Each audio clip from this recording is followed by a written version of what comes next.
This is your place for all things Grand Rapids Griffins and all things Toledo Walleye. This is the Hockeytown West podcast with your host, Brandon Cook, Nick Harrington, and Travis Foch.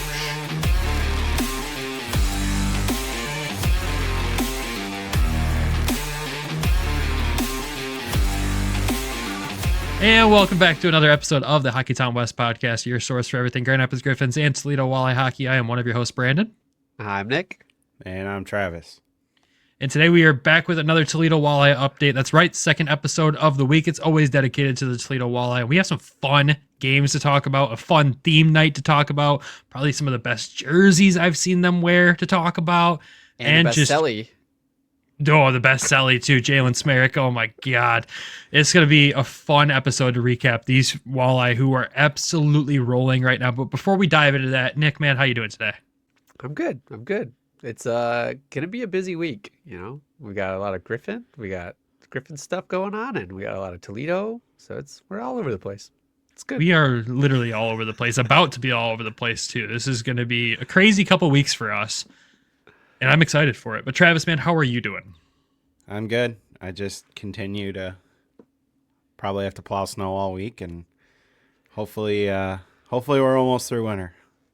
Winter is clearly not over for any of us here, but yeah, that does suck for you, man. I know it's going to be a rough schedule for you. At least for you, the Walleye are on the road this coming weekend, so that's a plus for you. You're not going to miss games because of work. I know that's the worst thing that could happen to you there, when you have to miss games for work or get called to work in the middle of a game.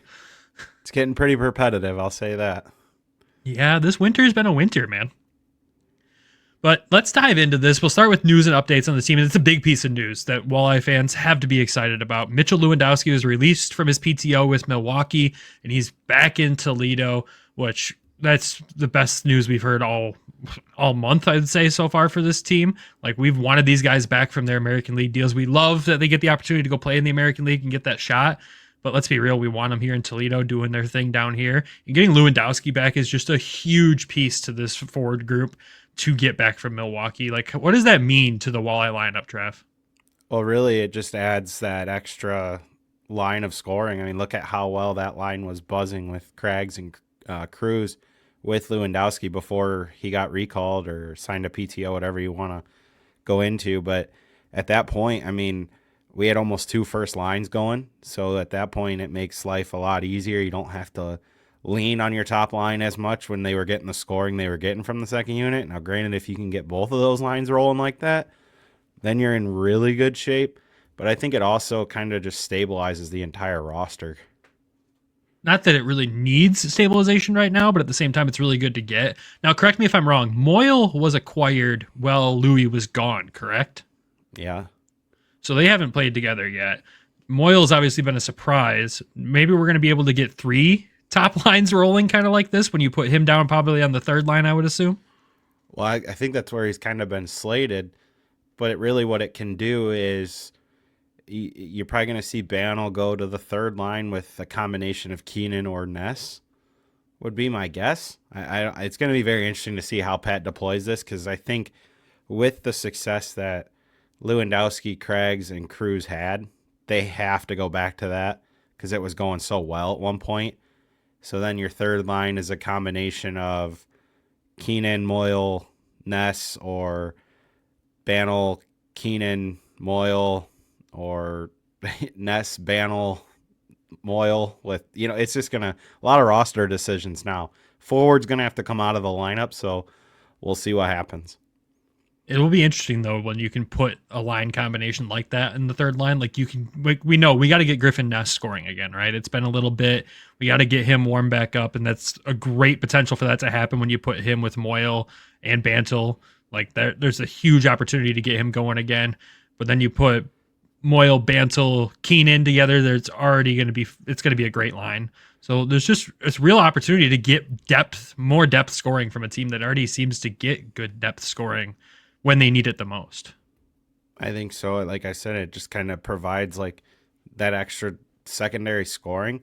Because really, I mean, like if they could put Louis on the third. Really, it doesn't matter where they play. They've just all been playing so well. But I would think you're going to see Louis, Craggs, and Cruz back together, and then a form of Bantle with Moyle in the middle and one of Ness or Keenan. And whoever goes to the fourth line, if it's not one of those two, like then your fourth line, you've got guys that can score on that line. It just gives you so much more stability. It's crazy how one person can change your whole lineup and just kind of sprinkle the scoring out throughout your lineup, top six, bottom six, middle six, top nine, however you want to go through it. But I think the biggest thing is just how it's going to spread the scoring out. I mean, you kind of need that right now too. Like overall as a team, not just like this team specifically, but like as an organization. Oh yeah. I mean, you're not going to go to the playoffs and go on a long run without depth scoring and secondary scoring. You need that. And if they can find a combination that works, I mean, that's great. Yeah, I'm excited to see what it'll do for this team and the roster itself. Like I said, they're already rolling, so just getting this back, it's just, I guess probably the rest of the division probably hates that he's back because it's just going to make them that much stronger. But for the fans, they have to be excited. And that just leaves us with Grant Gabriel still on his PTO with Cleveland, which they could send him back anytime now, Cleveland. You're not using him. Come on. Send him back. And then that leaves, I believe, injury-wise, just Chaz out of the lineup still, right? Correct me if I'm wrong. Yeah, because they got Sawyer back, which we'll get into. But it really, I mean, you're going to, all of a sudden, we had, 4 or 5 guys not in the lineup, and you're going to be down to just one. So they're slowly getting guys back, which, when they were on that 4-game skid, everybody was like, man, we need these guys back. And then they got hot. Now you're getting guys back as they're hot. So just a recipe for success when you start to get guys back like this. Yeah, it's something we're super excited about.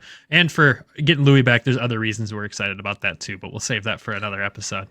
But with that, man, let's dive into these games. We only have 2 games to talk about, which is, again, rare for a Walleye episode. Sometimes there's 3 or 4 with how the ECHL schedule is, but this time we only have 2, which we're kind of thankful for. But these were really fun games that we get to dive into, both against Fort Wayne, one on the road, one at home, and we'll start with the one on the road Friday night.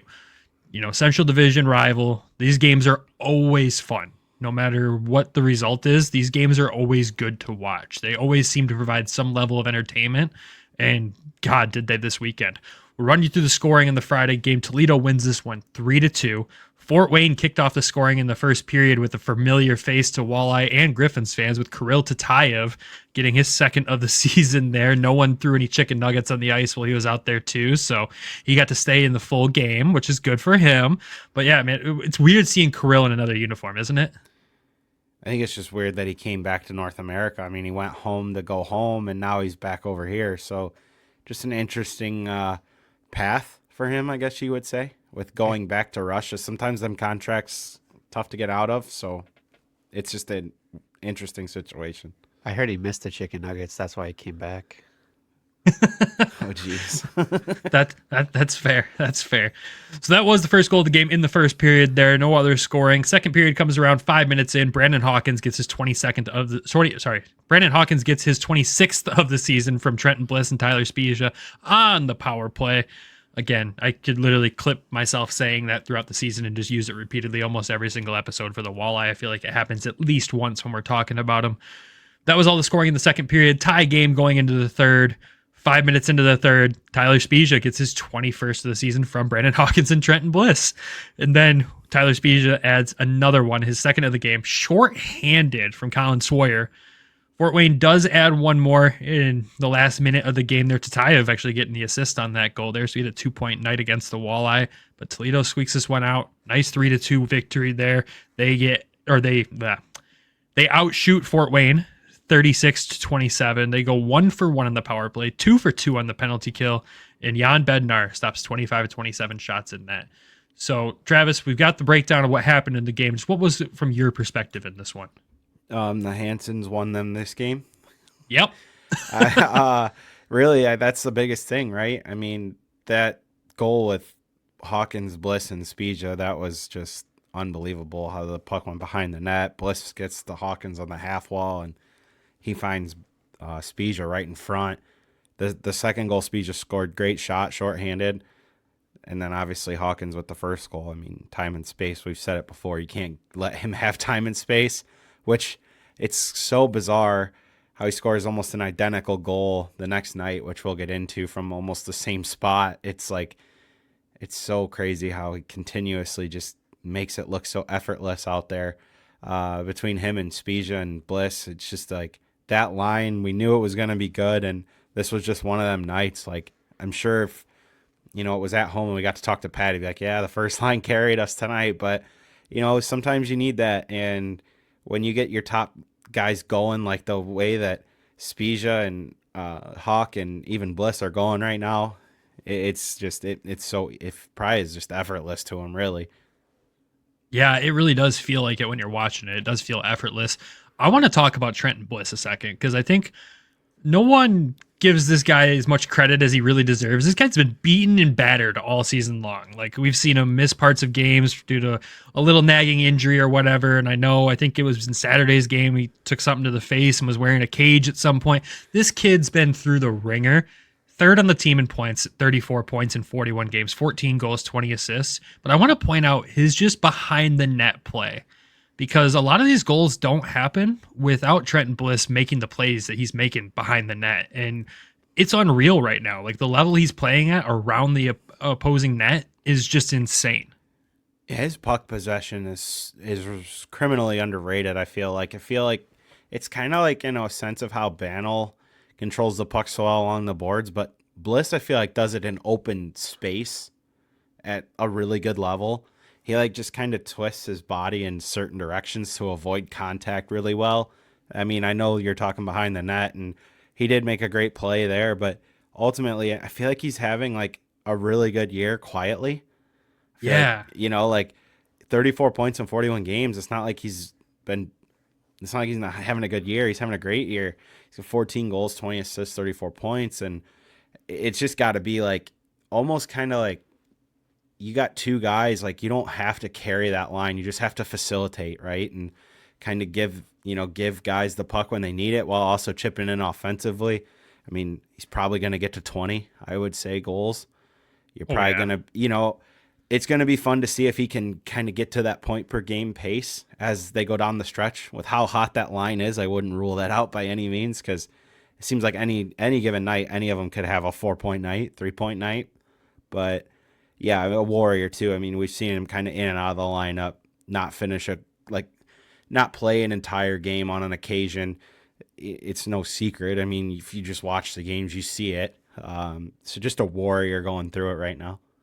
I mean, I think that just because he puts himself in those positions, those dangerous positions where he's making these plays, like you talk about his puck possession and open ice, but he's always in these high danger zones too, controlling the puck so well. But he also does end up taking a lot of pucks to the leg or another part of the body, and he just gets beaten up out there. But he bounces right back up, and he's always ready to go. I mean, we think about what that game, I think last episode we talked about, where he didn't play the third period, and is probably just precautionary on Pat Mikish's side, but if he needed to go, he was going to go.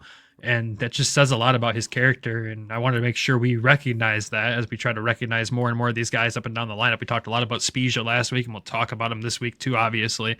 But Bliss, man, I just really liking the play that we're seeing from him, and he deserves those flowers for sure. Another guy too that's just super human being. Always has time. Yeah.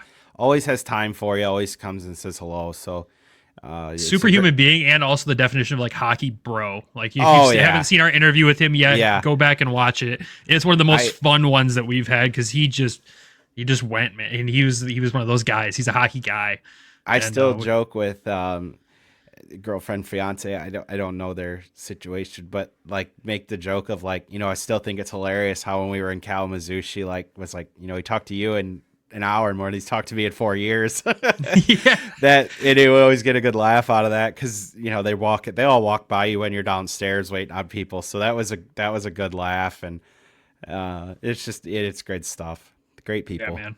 Great guy to have on this team, and having a phenomenal season. So that's my only other thoughts with this game besides Spezia's shorthanded goal. I mean, we've got to talk about that. It was a beauty, first of all, and what I think that's his third of the season. Third shorthanded goal this year. Yeah, he's plays in all situations and just continues to have an outstanding season. I know we'll get into him later, but that shot, it was just a great shot, shorthanded, and really, I mean, we'll go into him a little deeper, I'm sure, after the next game as well. But just what a home run signing this has been. It's been huge, and we're so happy to see it again after watching him in Grand Rapids for so long. To see him go down there and have the success he's had. Like after this game, 22 goals in the season. We talked last episode. This is his first 20-goal season in the pros. Like this is huge for him, and couldn't have happened to a better guy. He's probably gonna get 30 and push for 35. Maybe he's at 23 right now, with under 30 games to go. So 51 points in 45 games. Yeah, he's having a great year. I love that. So much fun to watch. I love that for him so much. But any other thoughts specifically on this game? I mean, low penalty game on both sides. Walleye converting, going 1-for-1 on their power play, which is fantastic. Perfect penalty kill. And, you see these lower penalty called games sometimes in the ECHL when you only see one referee and two linesmen, which was the case in this game, which wild on the ECHL's part to make a Fort Wayne Toledo game only one referee. Like these games can get out of hand sometimes, and only having one guy managing that with the two linesmen, wild choice in my opinion there. But yeah, just crazy, man. Just any other thoughts you have on this one specifically? Not off the top of my head. Well, let's dive into the second game. But before we dive into the second game, quick ad break. Then when we come back, we're going to talk about this crazy theme night. Because one, it was incredible. The kits looked incredible, but the game also in itself was fantastic. So quick ad break and we'll go into that. The 24-25 NHL season still has that new car smell, and the action is heating up at DraftKings Sportsbook, an official sports betting partner of the NHL. It's super easy for first-timers to get started at DraftKings Sportsbook. Try betting on something simple, like picking a team to win. And if you're new to DraftKings, listen up. New customers bet $5 and get $150 in bonus bets if your bet wins. Gambling problem? Call 1-800-GAMBLER. In New York, call 877-8-HOPE-NY or text HOPE-NY 467-369. In Connecticut, help is available for problem gambling. Call 888-789-7777 or visit ccpg.org. Please play responsibly. On behalf of Boot Hill Casino and Resort in Kansas, 21 and over. Age and eligibility varies by jurisdiction. Void in Ontario. Bonus bets expire 168 hours after issuance. For additional terms and responsible gaming resources, see dkng.co/ice. And welcome back. All right, let's dive into this Saturday game. But before we dive into the game, we got to talk about the theme night that the Toledo Walleye did, with the Toledo Bullfrogs being resurrected here in this game with easily one of the coolest jersey kit combinations we've seen these guys do. It looked so good on the ice, like the whole kit together. I know, Trav, you were saying you wanted orange numbers. You got orange outline, which we'll take. But the whole thing together, the whole theme, I just think they executed on it as perfect as they probably could have. Can you resurrect something that never actually happened? I mean, yes. It almost happened. It did almost happen. No, they were fresh. I mean, they were so nice. The matte black helmets, the all black gloves, it looked great. They did an incredible job. The numbers were great. I know I was lucky enough to get one. It's not here at the moment, but I'm gonna get it name and numbered. I think I'm gonna get Spezia put on it.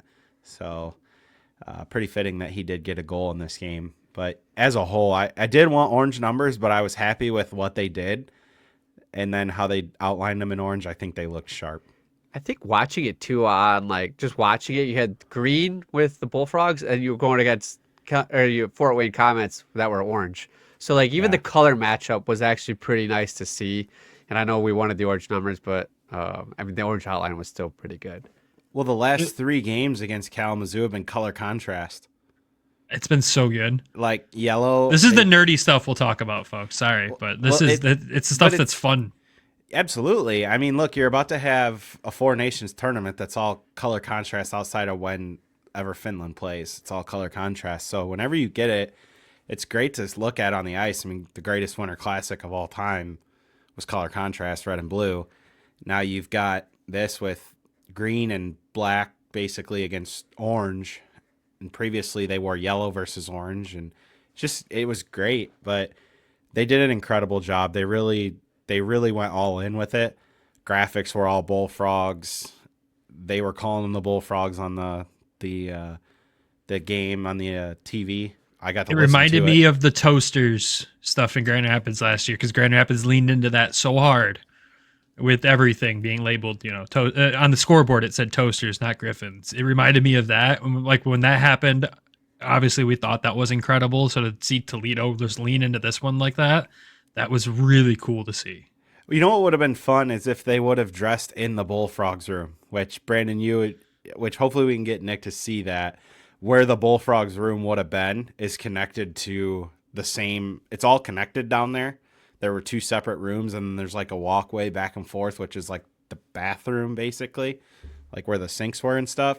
So it would have been neat if they used that room like for one night only as like the locker room. That would have been. You neat. can't change up the locker room though. There's too many superstitious guys in this team. Oh, I know. Yeah, no, bro, no. Yeah, no, I just think it would have been a fun little like side piece of like, hey, guess what? We actually got to use it for a game. Right? Yeah, it's never been used. It's a nice little additional locker room down there. I'm sure it's been used for other things, but not for arena football, which is what the Bullfrogs were supposed to be. I guess we probably should have explained that to the non-Toledo folks who didn't understand why this was such a cool theme night. But, and they did do a great job too with the logo, like I guess you'd say hockeyizing it, like making it hockey related from football, with still tying in the Bullfrogs thing, because they did change it. The original logo, he wore a football helmet, and this he had a hockey stick. So they did a phenomenal job. Yeah, they did a phenomenal job. This easily is probably a top kit that I think they've ever done. yeah, I would have loved to seen this fully stitched though. Yeah, I know. This thing fully stitched, man. That would have fed families for a long time. Yeah, I know you're a big fan of the fully stitched jerseys over the supplement jerseys. We know. Everybody that listens to this show knows. And they even had matching pants too. Yeah, Like they went the full kit was full Bullfrog. Shells. Yeah, It wasn't they got just shells. like just the pant or just the jersey. They went full kit. So good on them. It's a nice and bounce it's- back from the Heritage Classic uniforms. which is next Friday. Oh shoot! It is kind of neat too, because like if you bought a jersey, normally what they do is they sell the socks and the shells upstairs on the concourse throughout the year. Like this year they've been selling some of the Storm ones from last year. So I'm sure the people that bought jerseys are going to want to buy everything. The full kit. Yeah, basically. Yep, that makes sense to me. But yeah, great execution on a theme night. We love a good theme night on this show. But let's talk about the game itself, because one of the players leaned into the theme night too with his goal celebration, and we'll talk about that here in a second. But again, Toledo versus Fort Wayne, it's another great game and another close one as well. Toledo ends up winning this one 4-3 in overtime. Run you through the scoring here. 4 minutes, 20 seconds into the first, Matt Anderson gets his second of the season from Carson Bantle and Brandon Cruz. Fort Wayne does answer at the 10-minute mark to tie the game, so it comes out of the first period, tied. Go in the second period. 5 minutes into the second, I feel like I'm saying this a lot lately. 5 minutes into the second, somebody from Toledo scores. And on this All one, they do is score in the second period. this for real, dude. And on this one, it was Jalen Smereck getting his sixth of the season for Brandon McCallion and Brandon Hawkins. And Jalen Smereck with the best goal celebration I've seen all season, doing the leapfrog, I believe, over McCallion, which I don't know if it was planned. I don't know if it was spur of the moment, but the reaction on Hawkins' face after it happened was just pure gold, because he was dying laughing. And I mean, once you see that happen, you're like, how can they lose this game, right? They're feeling good. The vibes are high, and Jalen just leaned into this as hard as he could, which God, I love that. Like, I want to see more celebrations like this. I know some other teams probably don't like it. I'm sure some guys in Fort Wayne were probably pissed when it happened, but oh well, how do you not on Bullfrogs night play leapfrog with your line mate? Like, you have to. Well, if you don't want it to happen, don't let them score on you. Exactly. But, we got to talk about this for a minute, because it was so great. And I'm listening to the game as I'm in the snowplow truck, and I hear Melzak go, "Did he just leapfrog McCallion?" And I was like, no, he didn't. Come on. And then, like, I get to a point where I had to get reloaded with salt. So then it's like, I looked and I'm like, oh my God, he actually did it. This is great. So now the question's going to be whenever we see him next is going to be, was it planned, like, for anybody to do it? Or did you was this your plan to do it if you scored? And if it was his, kudos to him for following up on, hey, I'm going to do this. And he scored. So, yeah, that was just great. I think it was a planned celebration, because as soon as he scored, he's pointing at he's pointing over there in the corner, and then they go down, and then he jumps him. So I think it was planned. I think they were ready to do this at some point. I don't know if it was that with McCallion or with anybody else, if it was a line decision or what, but I think it was planned beforehand. Well, I just want to know if it was planned, like if somebody throughout the game was going to do it, or if it was like if Jalen told him, like, hey, if I score, I'm doing this. Like, I want to know whose idea it was. Like, if somebody on the team was going to do it, or if it was just Jalen's idea. We're going to have to figure this out. The case is open.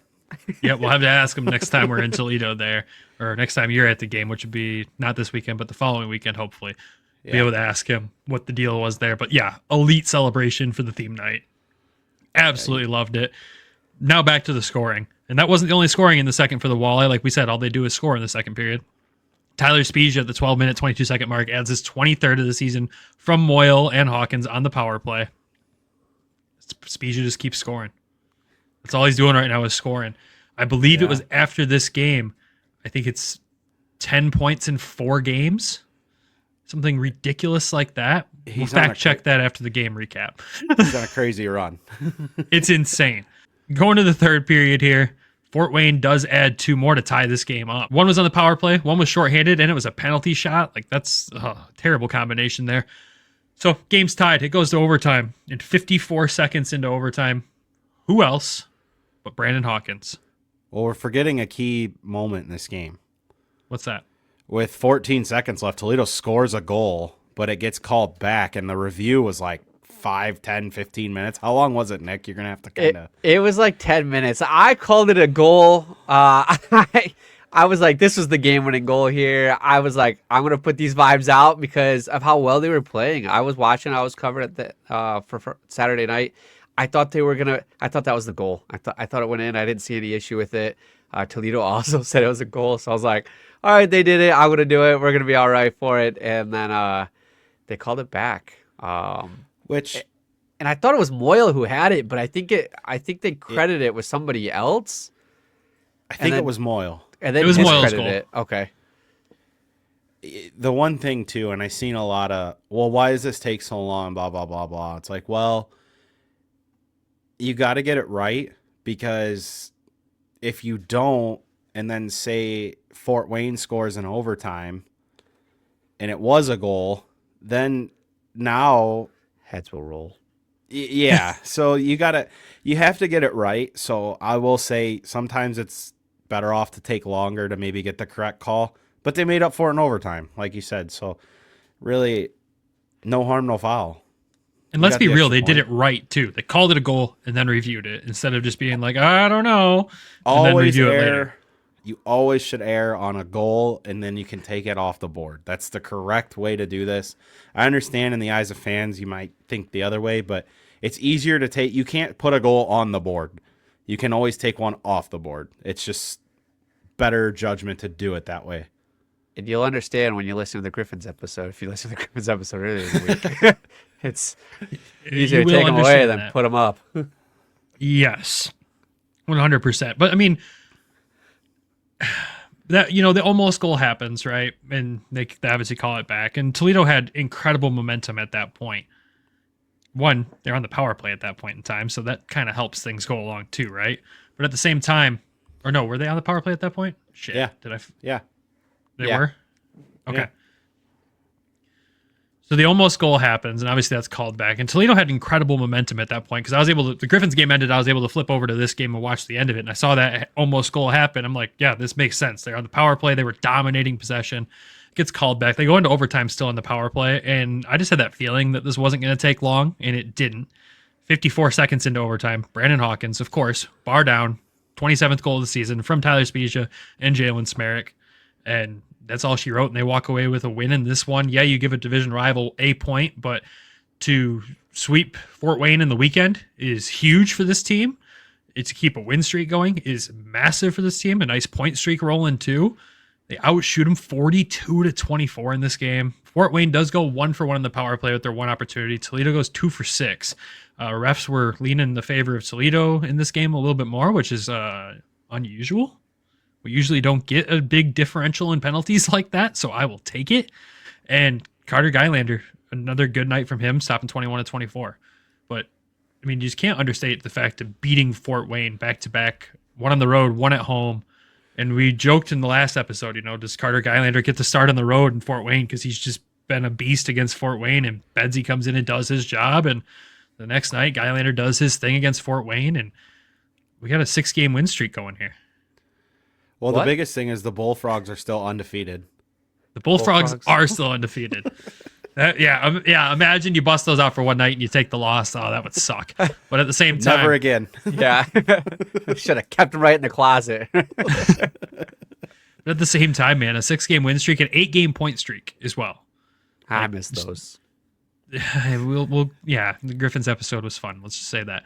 But Toledo's kind of known for the back-to-back seasons here, getting these streaks rolling, and it just kind of feels like they're hot right now, man, and they could be building something else. And again, you might lose a game, who knows, right? But at the same time, the team's feeling good overall right now. They're never going to lose again. Okay, Shorzy. Remember a few weeks ago when the season was over because they lost 4 in a row, and now I remember. Now they've won 6 straight, have 15 of 16 points since that 4-game skid, and it's just like, man, it's like I told you, man. Every team goes through that 2-week stretch. The other team on this podcast is currently going through that. That's probably the one thing that I'll get into on that show, but I think the biggest thing too, the one thing that really stuck out to me is I'm listening to the game, right? So I'm driving, and all I hear is the doorbell ring with Hawkins because he hit the back bar of the goalpost. I don't know what bar it hit. Yeah. And that happened, and then I heard that so loudly, so I knew it was in. And then it was like a half a second, and Melzek's like, they score. And I was like, I knew it was in because I heard the doorbell. It was sick. I know Hawkins ain't hitting the goalpost and it's not going in. If anything, he's hitting the back bar. It was sick, man. Yeah, he basically called game. Just boom, done. I'm out of here. Yeah, we're done. The other one didn't count. We're gonna make this quick. We got plans. We got dinner plans tonight. I gotta get home to the kid. It was just all of it. His goals this weekend and Spezia's goals this weekend were all from distance. Last weekend we saw them all right in between the face-off circle and the red line, and this weekend it was face-off circle in the blue line. Everything here was from distance. It was just sniped. I don't know how else to explain it. It's the hardest thing to do in this sport is score from distance. The hardest thing to do in hockey is score, period. Yeah, but to score from distance is a very difficult thing to do. So that gives you kind of the insight as to how special these goals kind of were.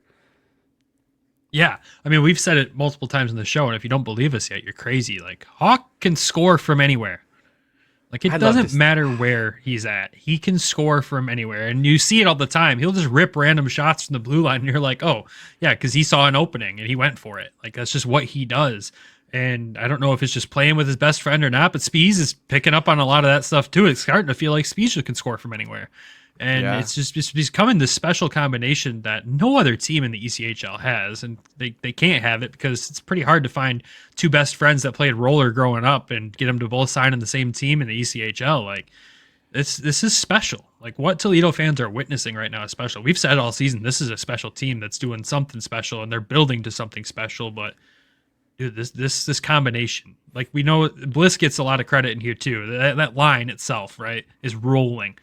But these two together, there's a reason they lead the team in points. The whole line does, but those two have kind of run away with the points lead in first and second there on this team for a good reason. I'd love to see the two of them up here in GR for at least. You just want goals in GR. Yeah, that too. But I think they could be very beneficial, especially with what Grand Rapids is going through right now with depth, which we talked about on that episode. Yeah, let's not get too off the rails there.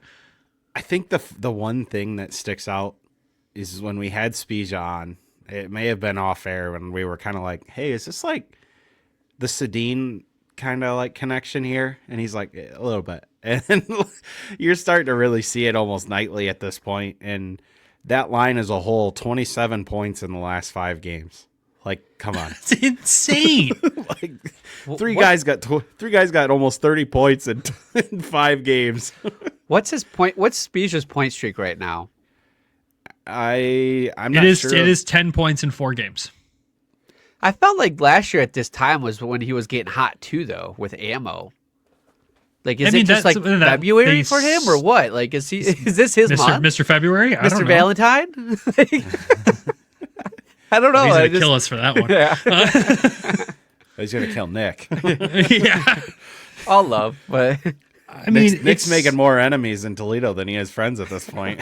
That's been a given it wasn't for a while. diss at all. But I felt like he was really coming onto it last year at this time, and then that now you're seeing him on a whole nother level. And I think too last year with Waddy, it was just more of him trying to figure out where to put a guy like Tyler Spezia, and now he's performing. So. I wouldn't say it's just him coming onto it, though. I mean, again, 51 points in 45 games for the guy. Like, I don't it's want to been discredit all the season. And a lot of the times what you'll see, too, with these on teams, when you have these high-scoring players, when you look at, like, plus-minus, which, again, is kind of an overrated stat, but usually when you see a high-scoring player, you don't see a real positive number there. Hawk, plus 17. Spees, plus 18. Bliss, plus 15. Like, they're producing and playing good defense. And that takes a lot of talent, especially in the ECHL, where it is a high-scoring league. Like, what they're doing, again, it's special. And Walleye fans are so lucky to have this combination at their disposal, but also still have a second line that could play first line and potentially a third line that could play second or first line. Like, this team is something special. I've said special probably 30 times during this episode. Travis might have to put a special counter up in the top corner there for how many times I've said it. You know what we need to do? What's that? With these 3? We need to recreate the scene in Slapshot where they're smashing the Coke machine for the quarter. If there's a vending machine at the Huntington Center when we're all down there next, we got to do it. I'm sure the boys would be in for it, too, because they've embraced the Hanson's name, and we've heard it thrown around a few times now. So it caught on. Well, it's funny when you start hearing it just walking around the rink. Like, yeah, you're walking the concourse and you hear the Hansons and you see people walking in Hanson jerseys. It's like, do you watch the show? Do you get the reference? Or are you just wearing that because you have it? You know what I mean? It's like, I mean, Hawk gave them the name and they're living up to it. That's all I've got to say. Absolutely. Speaking of Hawk, go ahead, Nick. No, finish your thought with Hawk, because I'm going to go a different direction. Okay. And speaking of Hawk, he had a big achievement over the weekend as well. Huge. Like, this can't go unnoticed here. The second ever Toledo Walleye player to hit 300 points with the team, joining Shane Bursbeck. Like, that's huge, man. And it was on his second assist, I believe, Saturday night. Again, he's a special player and a player that loves to play for this team in this city. And the fact that he loves it, it makes it even more special. And I'm just so impressed, man. We've only been covering this team for 2.5 seasons in reality. So we haven't gotten to see the full Hawk experience as long as everybody else has, but he's definitely wowed us in such a short period of time. And just to see him hit these records, it's insane. So he's a big friend of the show, obviously. Great guy. Just congrats to him, man. Like, that's just a huge achievement. How far up do you think he gets the leaderboard this year? Think he passes Rob and Andrew at 328? I'd say there's a chance. There's definitely a chance, for sure. There's a good chance. He might be sitting in third by the end of the year. So, which is crazy. Yeah. How many seasons has he played with the team? This is year 4 for him in Toledo. Year 4, and he's gone, essentially going to sit third on that list by the end of the season. It's crazy, too, because his first year here, he got hurt in the beginning of the season, only played in 52 games, had 35 goals and 64 points. And then his next year, he had 81 points in 66 games. Last year, had 93 points in 70. So it's like, he's got 2 seasons. He's probably number 1 on the record board. I'm just saying, like, there's maybe potential to run at triple digits this year just as a whole for a season. So it's insane, man. Congrats to him. Sorry, we'll stop giving Hawk his flowers. We give him enough on this show. Yeah, we got a couple other guys we got to really chat about here. Yeah, let's dive into them. First one, Matt Anderson, 3 points in 5 games since his return. Awesome. Exactly what we expected as well when he came back. But the level that he plays at, man, it's just insane. Just probably the smoothest skating guy I think I've seen at this level. Like, you want to talk about effortless, man. It seems like in 5 strides he's down the ice, and it's not like he's 6'3", that his strides are real long either. It's just like so fluid, so smooth, and can chip in offensively too. Like, he's got that offensive upside. He scored the first goal in the game on Saturday, following up his own rebound. So he's one of my favorite players to watch just in him skating. Like, once he gets going, man, it's so smooth. 7 points in 14 games as a defenseman too is pretty darn good. It is. They got a lot of puck movers back there. You got him, you got Smereck. Both of them guys can really chip in offensively. Sawyer's had a pretty good year, which they just got him back on Friday. So, and he got an assist. Yeah, I mean, they had 3.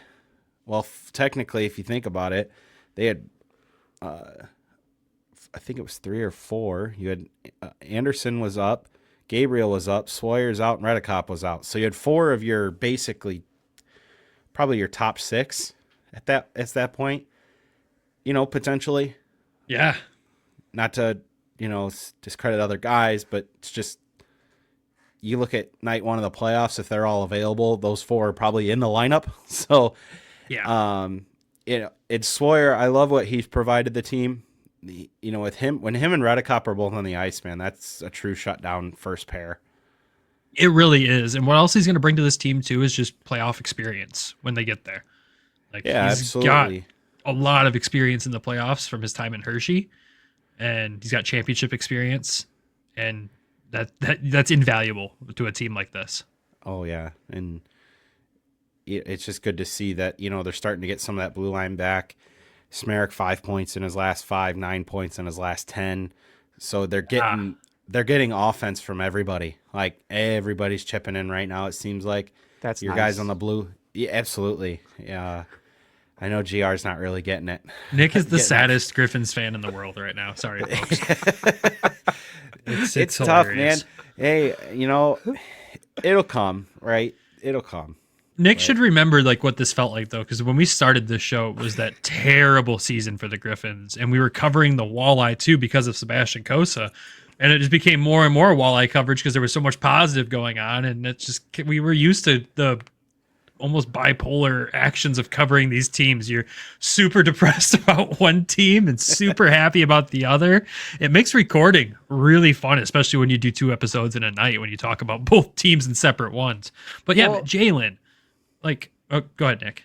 I just feel like, and then the Wings were so bad in the beginning of the season, then they got good, and then the Griffins flip-flopped. They both teams flip-flopped, and the Toledo's just been pretty consistently good the whole season. So Toledo, there was 4 games where the season was over, man. What are you talking about? Yeah, man. We had a 4-game stretch where everybody's ready to put the bolts on the doors and lock the rink, and we're burning it down, and the season's over. Fire everybody. I wasn't there, so it no, wasn't none that of bad. us were there. None of us were there. But hey, let's. You brought up Jalen too when we were talking about the defenseman points here. 9 in his last 10 and 5 in his last 5. 33 points now in 47 games, plus 16 on the defense. He's having a really good season where, let's be real. There was an adjustment period to playing with Toledo that he had to adjust to, and it was a frustrating time for him, especially finding that first goal. It took him way longer than it wanted to, and we know that. You saw the reaction when he finally got his first, but he's been pretty much as advertised outside of that adjustment period, and even during that adjustment period was still really solid defensively. I think he just needed to figure out what his role was on this team. We talk about roles a lot, and especially with Toledo, and I think somebody of his caliber, he had to kind of figure out where he fit in and what role he was supposed to play, because he wasn't going to play the same role that he did with his previous team. He had to find that Toledo Jalen, Well, I think the biggest thing is they didn't need him to carry the offense. They needed him to come in and be that facilitator, almost like we talked about earlier. Can he still score? Yeah, absolutely. And you're starting to see the offensive numbers, kind of get on a pace to which they kind of were last year to a point. You look at ever since the overtime loss. So that'd be, 7 games? You've got 1 assist, 2 assists, 2 assists, no points, 1 assist, no points, one goal, 1 assist, 2 points. So listen, sometimes it just takes some time. And, when you're that offensively gifted as he is, it's only a matter of time until you find that consistency. He's found that consistency. And when you have that consistency, it's easy to have big nights, and he's starting to have them offensively, which is only going to help, right? Like we talked about, like I've said for years, he's this year, he's so offensively gifted. He's kind of like the Erik Karlsson of this league with how offensively it's a fair gifted comparison. he is. Well, he's so offensively gifted, right? And you look at, this year he's got 27 assists and 33 points in 47 games and plus 16. So yeah, and it's tough too. Like we've talked about a couple of times, like there were points every night you're playing with somebody different. So it's hard to kind of find that, when you can jump up into the play, when you can't, because you're not with a steady partner every game. So as they're getting guys back, hopefully they, can find that stability to where you get the offensive guys going, and then they also get back on defense. But overall, I mean, I think he's provided everything that they kind of anticipated, I would say, especially lately. I mean, he's just been playing so well offensively. It's just he's having going. Fun. Oh yeah, I mean, he's look having at a the leapfrog. blast. He's loving it, man. He talked about wanting to play in meaningful games and big games, and he's got to be happy with his decision. I mean, look at where Cincy's at versus Toledo. That in and of itself you got to be so happy with the decision to come in here and play here. I mean, he hasn't had the opportunity to really play in those meaningful games. Can you imagine, just with his mentality and the way he approaches the game, what he's going to be like in those meaningful games? Like, there's another level he's going to take it to. Yeah, he's going to be ready to go, and I'm just glad that, he's having fun. He's playing well right now, and you're seeing right now in the last, I don't know, couple months what he did in Cincy with the offensive output. And like I've said, if you get half of that on defense, and you're gaining so much in that positive that it's working. So, and the way the power play is going, he's your QB1. I mean, we can bring that up. We can kind of transition into that. In their last 10 games, they're 10 for 34, 29.4%, and he's your QB1 on that power play. So it takes a very offensively minded player to run the power play and be the top of the umbrella. I think he's provided, again, everything they've kind of anticipated with that. And another just great person, love to talk to. He always goes out of his way to say hi to everybody downstairs, not just me, but everybody, it seems like. So I think overall it's been a great addition. And let's be real. Any team in any league at the 47 game mark of the season would be happy, extremely happy with the defenseman with 33 points. Oh, yeah, absolutely. I don't know where he ranks defensive scoring, but it's got to be pretty high. I would assume so. But you mentioned the power play. And obviously, if you listen to Griffins episodes, we talk about that a lot.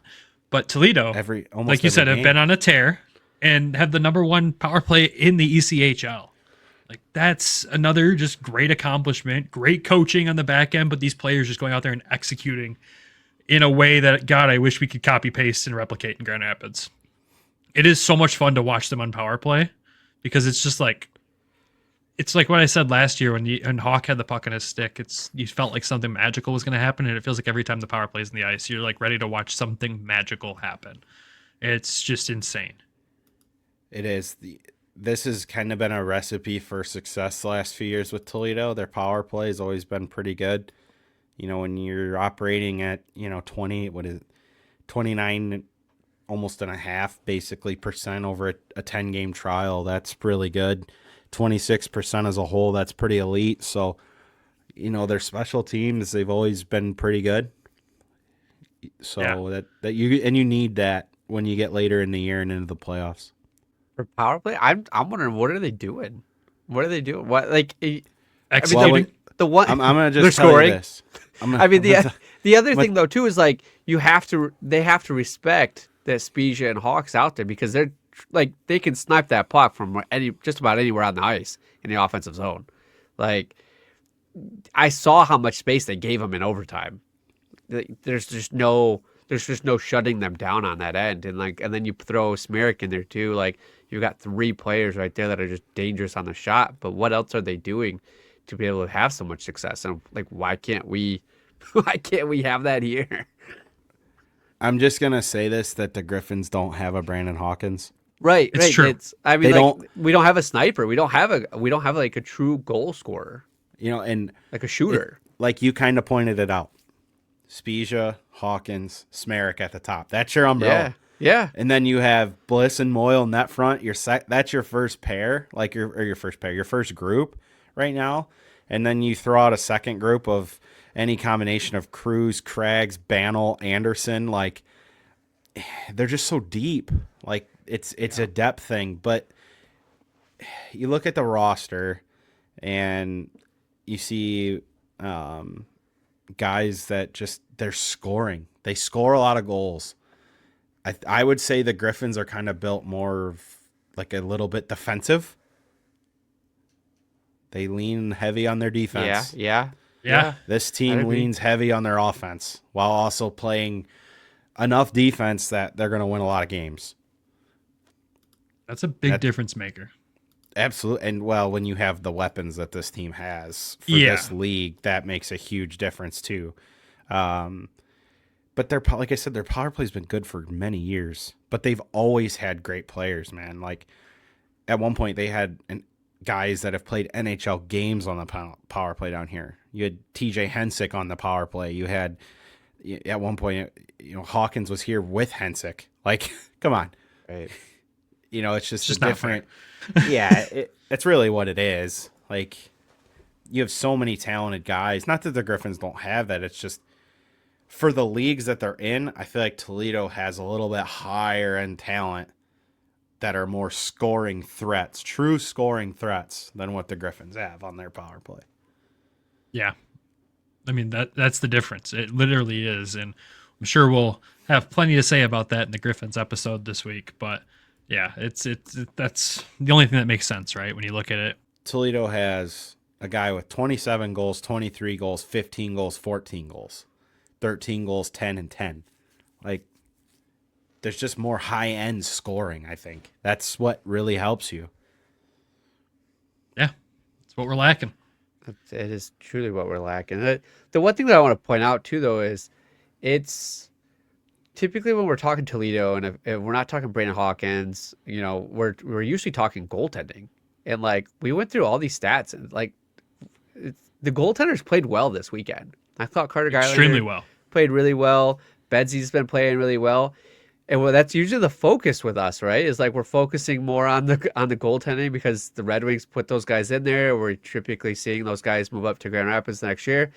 And we just listed all these stats and like all these accomplishments and things that are going on, but no talk of goaltending, which is crazy for this team. It's just balanced throughout the board, Well, yeah, I mean, you look at it's hard to not talk about them, but at the same time, there's so much to talk about positive on this side. It's like, okay, where do we fit it in, right? But yeah, these two are playing unreal hockey back there. Usually it's like our focus is the goaltending because of it, but and then really it's just completely flipped. So I found that kind of interesting this season. Well, you look at I think we kind of pointed it out last week, what, the addition of Ace and what that's provided this team. I mean, Bednar, 27 games played, .915 goals or save percentage, 2.26 goals against average, and then Carter Geilinger in 20 games is a .911 save percentage with a 253. And if you compare the stats from this year to what they finished with last year overall, you're having much more consistency, I think. I think that's the word that's most important there is consistency back there and that's what Ace has brought to this team when it comes to goaltending is consistency. Well, and I think too, they've committed to playing better defense as a whole. I think there is a lot more defensive structure, maybe. I don't know. I don't really pay that close of attention, but the goals against per game is down. Their goals for is even down this year, but they're still scoring a lot. Like, you get goaltenders giving you that kind of, if you have goaltenders giving you 9-15, 9-11 in the playoffs, and you can score on consistently 3-4 goals a game, you're gonna go pretty deep. That's just kind of a situation. Goals might be down, but it's just more consistent throughout the lineup too, because like you're not just heavily relying on Hawkins to just pull it out every, get a goal when they need to. I mean, if you look at their scoring, you got 27 with Hawk, 23, and then your next one's 15 with Banel. I mean, I think this team had 8 20-goal guys last year. So can they do it again? It's gonna be close. I mean, Bantel's been flipped back and forth a lot too this year, I feel. Right now you would have 7 if Craggs and Ness can both get 10 more, and that's with Lewandowski getting 7 more and Bliss getting 6 more. But I really think with where they're at now, they're just in a better position depth-wise. And, Moyle's only played, 9 games. He's already got 3 goals. And, yeah, it's going to be interesting to see how this shakes out down the stretch. It really is, man. You can't complain with where they're at. They're rolling. Oh, heck no. Everybody's clicking. You're getting Lewandowski back. Like we said earlier, it's going to filter guys down the lineup even more, and you're going to have 3 lines that can score. I mean, you're going to have potentially a guy with your third guy in the team with 15 goals could potentially be playing on the third line. That kind of tells you with the depth of the team. And, That's insane. like we said, like Cruz only has, I think, 4 or 5 goals, but at the same time, he's got, over 20 assists. So he's kind of been that kind of setup guy for either Lewandowski and Craggs or Banel and Craggs. So, he's facilitating the puck around. And now you got Moyle on the, playing that third line center.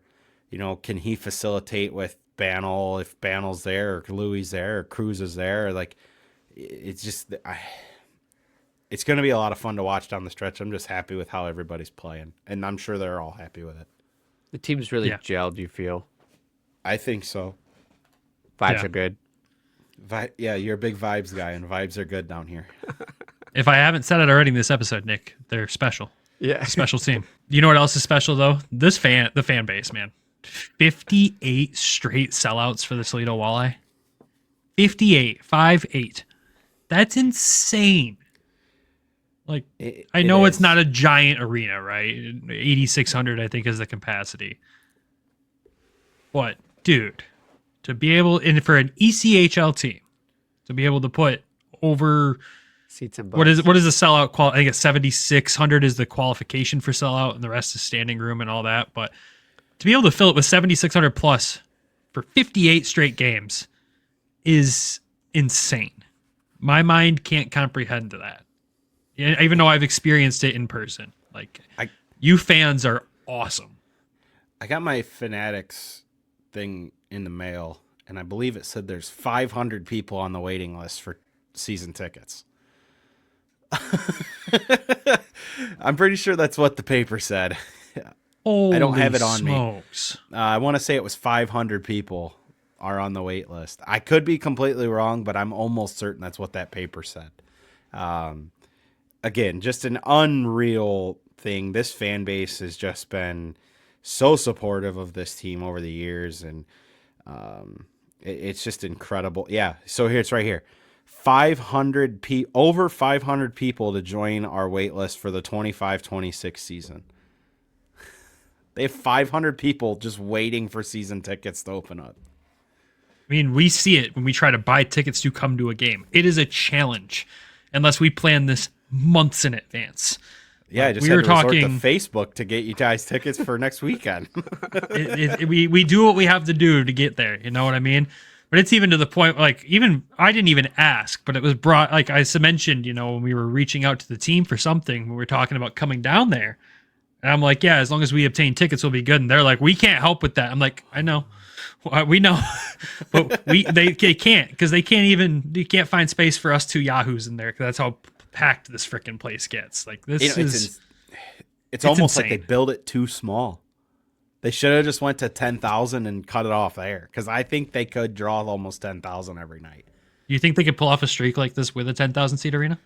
I don't know if it'd pull into the 50s, but you could. I would say there'd be closer to 9,000, like over 8,000, 9,000 tickets sold every game, probably. It's insane. Because, like, think about it right now. So, like, if you're averaging, say, 7,500, which it's got to be more than that, you're probably close 7,600 is the qualification for sellout. So say it's that, right? If you're averaging 7,600, then you throw another 500 on top of that. Well, you're over 8,000 there. Plus, that's another 2,000 for general public. It's nuts. And the one year, actually both years, they went to the finals, and you have a $20 face value ticket on StubHub for over $100. Like, that's nuts. That's pretty crazy stuff. Yeah, we'll have to reserve our finals tickets now. Just, that's about how far we have to prep when it comes to coming to Toledo. That's why you don't see myself and Nick there very often. Well, you don't see Nick there because he just never goes. But you don't see myself there very often. Sorry. Rumor has it he's gonna be in town. I wanted to be there in January. Yeah, I'm sorry. You could have went without me. But I wanted to be there in November too, but yeah, different story. different story. But yeah, I your wasn't even in fans this are country incredible. during the home opener, were you? Weren't you in Mexico? Yeah, I was in Yes. Mexico. So Yes. But yeah, you fans, incredible. Like, hats off to you. It's because of you guys. Obviously, Toledo puts on a great show, and the product is amazing, and the in-arena experience is, top tier. But the fans showing up every night for this team, the boys feed off it every single night. So a lot of the credit for the success does go to the fan base too. But that's all we have for this week's episode, outside of a quick standings update. And you could have guessed the Toledo Walleye are top of the Central Division. Like, that's kind of the obvious statement at this point. Sitting at 68 points with Iowa behind them at 57, Fort Wayne at 54, Bloomington at 46, Indy at 43, Cincy at 39, and Kalamazoo bringing up the bottom there at 36 points. Walleye leading the Western Conference by a few points there. They got a 7-point lead over Kansas City, and they are tied for the league now with Florida. Which, who would have guessed, right? No one would have ever seen that coming. Florida and Toledo tied. I want to point something out here while we're on the standings topic. Is it Three Rivers just continuing to have a great season? Well, we can go into them too a little bit, but really the shocker to me, Idaho's still on the outside looking in. That is crazy. I mean, credit to Tulsa and Wichita. That division's so much better this year than last year. And the addition of Tahoe, I mean, who's having a Tahoe's great season. Yeah, they're 1 point behind Kansas City. Now, Kansas City's got 3 in hand on them, so they're probably going to stay in first and win that division. But, Tulsa's having a much improved year. Wichita having a big year. In Idaho, you're on the outside looking in. And it's just crazy how that works. And, we kind of expected Idaho. And we remember when Toledo went out there at the beginning of the year, like we said, look, this could be your West final matchup. And right now they're on the outside looking in. So that's it's just a way that it goes sometimes. And, there's still a long runway yet. So, and they're only 3 points behind that last playoff spot. So I'm sure they got a lot of divisional games yet. So there's ground to be made there. That's what stands out to me in the Mountain. Obviously the Central, that kind of race for fourth is kind of becoming a 2-team race with Bloomington within Bloomington and Indy. I think it would be fun. It'd be fun to see Bloomington get in. Both expansion teams make the playoffs this year. That'd be pretty incredible, I think. Normally expansion teams in the coast don't do that well. And then, like, if Indy gets in, they got a new building to show off for the playoffs. So that'd be a huge thing for them. And then, obviously, in the East, you brought them up, Troy's Rivieras, or however you say it, from folded to first, right? Like, who saw that coming? That's outside of the expansion teams doing so well. That's the craziest stat, line of the season right there for me. Like, Tahoe doing what they're doing is crazy. Bloomington's figuring it out. Like, after the first couple of games against them, we were like, oh God, they're in for a long season. And then they figured it out. But Three Rivers, dude, like you said, folded to first. Insane. And they were, correct me if I'm wrong, they were the Maple Leafs affiliate before. That was Newfoundland. That was Newfoundland. I knew I was wrong. Yeah, Troyes Rivers is Montreal in Laval. I'm pretty sure, because they're all in the same province there. But I will say this about their team: that logo, the fleur de lis with the lion in it, it's pretty sweet. It is pretty cool. I am a big fan of that. And then down south, and your heavy hitters that have been heavy hitters for a while with the Everblades and the Stingrays in first and second there, and Jacksonville. And it's funny, when Orlando came to town and had a good weekend in Toledo, they were kind of in the cellar in that division. Now all of a sudden they're well clear of the playoff line for that division. So that just goes to show, like, when a team comes into Toledo, has a decent weekend, what that can do for you confidence wise, which kind of circles back to the point of, like, the fans make that such a big place to play for players in Toledo, but it also gives the teams, that's a circle the calendar game when you come to Toledo if you're not here a lot.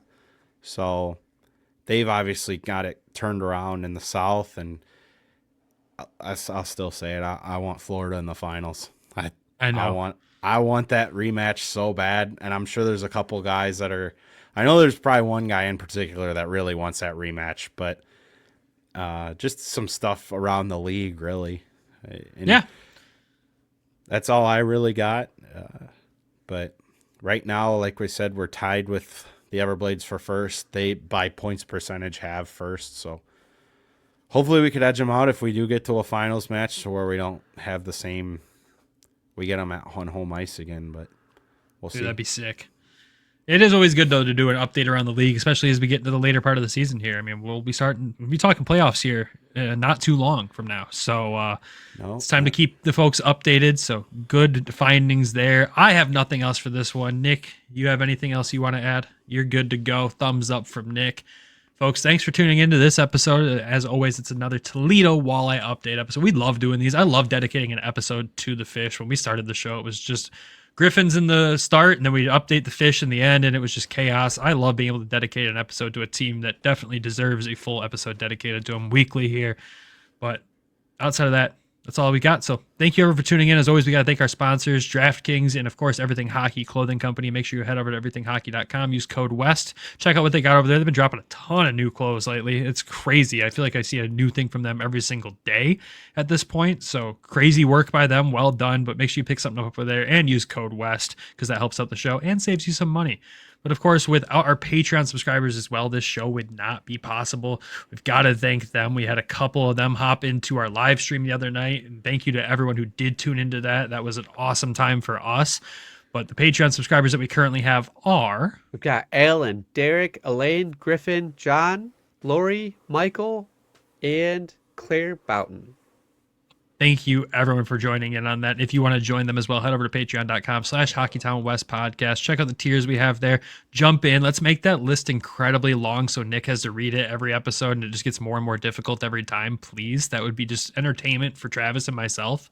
So go over there, jump into tier just for our entertainment only, not any other reason. That's all we've got, folks. Everybody have a fantastic week. And as always, go Griffins, go Walleye. Hit somebody. Thank you for tuning in to the Hockeytown West podcast. Be sure to check us out on Twitter at HockeytownWPod, and your host, Nick at GR Hockey Guy, and Brandon at BrandonGR Hockey.